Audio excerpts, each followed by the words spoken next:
దైవం మానుష రూపేణ వేదము భగవంతుని విరాట్ రూపుడు అని ప్రకటిస్తూ వచ్చింది. God in the form of man. The Veda says, Veda proclaims God as the cosmic one. ఆగమములు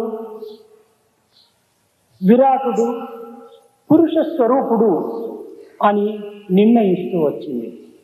The Veda further tells you that God is what could be called in these three different ways: Agama, Virata and Purusha.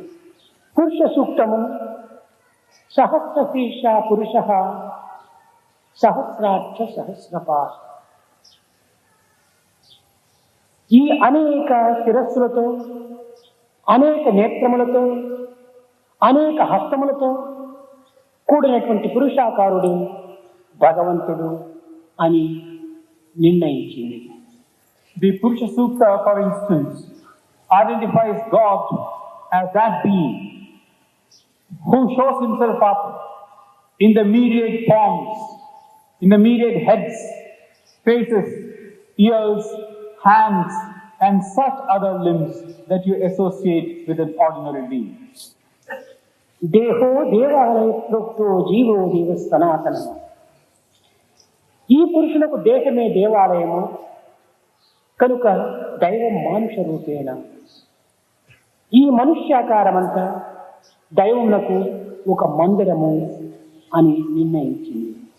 It further goes on to establish that the body of a being is verily the temple of God and it's a vehicle in which God resides. మానుష జన్మం అతి దుర్లభం అనేటువంటి సూక్తిని కూడా భగవద్గీత నిర్ణయం చేసింది. The Bhagavad Gita also tells us that the life of a human being is extremely difficult to acquire. దుర్లభో మానుషో దేహ. ఇలాంటి మనుష్య దేహము చాలా దుర్లభమైనటువంటిదని, విశిష్టమైనటువంటిదని, ఉన్నతమైనటువంటిదని, పవిత్రమైనటువంటిదని కూడాను దీనిని విశ్వసించుతూ వచ్చింది. It also tells us that to be born as a human being is itself a unique event, one which is high and sacred and extremely difficult to get. మానవత్వం ఉన్నతమైనటువంటి యొక్క దివ్యత్వముకు కూడినటువంటిది కనుకనే దీనికి అనేక విధములైనటువంటి యొక్క నిబంధనలు, నియమములు, దీనికి కొన్ని బాధ్యతలు కూడాను కలిగి ఉంటాదని కూడాను శాసించింది.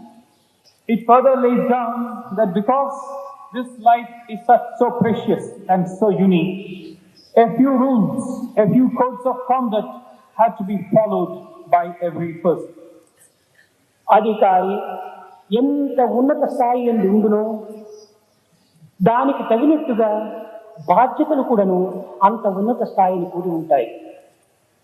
A person in a certain responsible position certainly has to shoulder duties which are highly responsible to discharge. Prime minister, president ఇలాంటి ఉన్నతోద్యోగులు ఉన్నత స్థాయి ఎందు ఉండటం చేత వారి బాధ్యతలు, వారి నియమములు కూడా అంత ఉన్నత స్థాయి ఎందే ఉంటుంటాయి. For instance, the Prime Minister or the President, because of the high positions they occupy, would necessarily have to fall in tune with discharging their responsibilities in a compatible way. అదే విధముగానే మానవత్వము ఉన్నత స్థాయికి చేరినటువంటిది కనుక, ఉత్కృష్టమైనటువంటి స్థితిని కలిగినటువంటిది కనుక, దివ్యమైనటువంటి యొక్క జీవితమైనటువంటిది కనుక దీనికి ఉన్నతమైన, ఉత్కృష్టమైన, పవిత్రమైన కొన్ని నియమములు కూడాను కలిగి ఉంటుండాలి.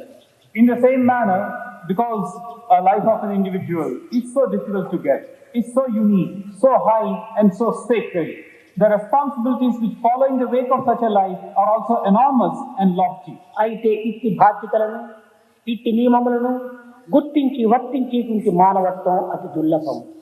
But then such beings who are cognizant of the fact that they have to fall in tune with a certain regimentation, the number of such individuals is rather difficult to come across. ఈ బాధ్యతలను గుర్తించి వర్తించినటువంటి మానవత్వమే దివ్యత్వమునకు, దైవత్వమునకు సన్నిహితమైనటువంటి సంబంధం అని కూడాను నిరూపిస్తూ వచ్చింది Bhagavad Gita. The Bhagavad Gita further tells us that a life which is which follows such dictates and such regimentation will certainly become one with the divine, and one will sanctify itself. समस्त लोक